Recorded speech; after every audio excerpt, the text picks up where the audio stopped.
ಇನ್ನು ಮುಂದೆ ರೈತರಿಗಾಗಿ ಒಕ್ಬೋರ್ಡಿನ ಸಂಬಂಧಪಟ್ಟಾಗ ನೋಟಿಸ್ ಯಾರಿಗೂ ಕೊಡಬಾರದು, ಕೊಟ್ಟಿದ್ದನ್ನು ವಾಪಸ್ ತಗೊಳ್ಬೇಕು ಅಂತ ಮಾನ್ಯ ಮುಖ್ಯಮಂತ್ರಿಗಳು ನೋಟಿಸ್ ಬಿಡುಗಡೆ ಮಾಡಿದ್ದನ್ನು ಅಲ್ಲಿಯ ರೈತರಿಗೆ ಫೆಬ್ರವರಿ 3ನೇ ತಾರೀಕು ಒಂದು ತರುಣ ಭಾರತದಲ್ಲಿ 19 ಎಕರೆ ರೈತರದು ಒಬ್ಬರದೇ 12 ಇವತ್ತು ಒಪ್ಪೋರ್ದು ಅಂತ ಹೇಳಿ ಅವರು ಅಡ್ವರ್ಟೈಸ್ ಕೊಟ್ಟಿದ್ದಾರೆ. ಬಂದಿದ್ದಾರೆ, ಅವರು ವೀರನ್ ಮಾಡಿ ರೈತರೆಲ್ಲ ಬಂದಿದ್ದಾರೆ. ಈ ರೀತಿ ಇನ್ನೂ ಎಷ್ಟಾಗ್ತಾ ಇದನ್ನ ಒಕ್ಕಲೆಬ್ಬಿಸ್ತಾ ಇದ್ದಾರೆ. ಸೊ ಈ ಒಪ್ಪೋರ್ಡ್ ಅನ್ನುವಂಥದ್ದು ಭಯಾನಕವಾದಂತಹ ಈ ಆಕ್ಟೋಪಸ್ ತರ್ತಾ ಇದ್ದಾರೆ.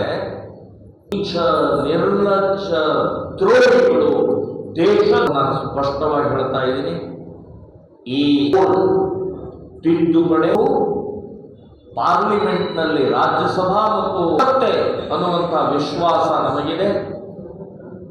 ಆದ ನಂತರ ಇಲ್ಲೀಗಲ್ ಕಾನೂನು ಬಾಹಿರ ಹೋಗ್ತಾ ಇದೆಯಲ್ಲ, ಅದನ್ನ ತಡೆಯುವಂತಹ ಪ್ರಕ್ರಿಯೆ ತಿದ್ದುಪಡಿಯ ಮೂಲಕ ಪಾರ್ಲಿಮೆಂಟ್ನಲ್ಲಿ ವಕ್ಫ್ ಬೋರ್ಡಿನ ವರದಿ ಮಂಡನೆ ಮಾಡಿದೆ. ಶ್ರೀರಾಮ್ ಸೇನೆ ಸಂಘಟನೆ ನಾವು ಸ್ವಾಗತವನ್ನ ಮಾಡ್ತಾ ಇದ್ದೀವಿ. ನಿನ್ನೆಯ ಚರ್ಚೆಯಲ್ಲಿ ವಿರೋಧ ಪಕ್ಷದ ನಾಯಕರು ಮಾತನಾಡಿದ್ದು ನೋಡಿದರೆ ಇವರಿಗೆ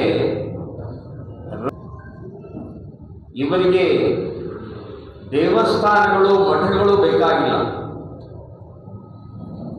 ಇವರಿಗೆ ಹಿಂದೂಗಳು ಬೇಕಾಗಿಲ್ಲ,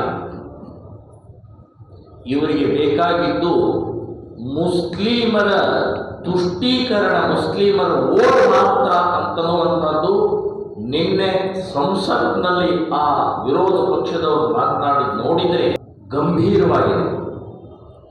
ಇವರಿಗೆ ದೇಶ, ಧರ್ಮ, ಹಿಂದೂ ಸಮಾಜ, ಭಾರತದ ಸುರಕ್ಷತೆ ಅಂತನ್ನುವಂಥದ್ದು ಬೇಕಾಗಿಲ್ಲ, ಮುಸ್ಲಿಮರ ಸುರಕ್ಷತೆ ಬೇಕಾಗಿದೆ. ಇರ್ಬೋದು, DMK ಇರ್ಬೋದು, AAP ಇರ್ಬೋದು, ಇವರೆಲ್ಲರೂ ಕೂಡ ಇದು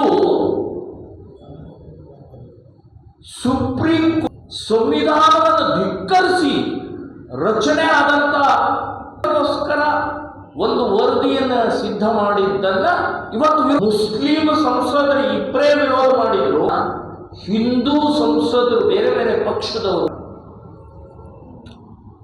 ಇವರೆಲ್ಲರಿಗೂ ಕಾಂಗ್ರೆಸ್ ದ್ರೋಹಿಗಳು, ರೈತ ದ್ರೋಹಿ, ವಕ್ಫ್ ಬೋರ್ಡ್ ತಿದ್ದುಪಡಿ ಅಷ್ಟೇ,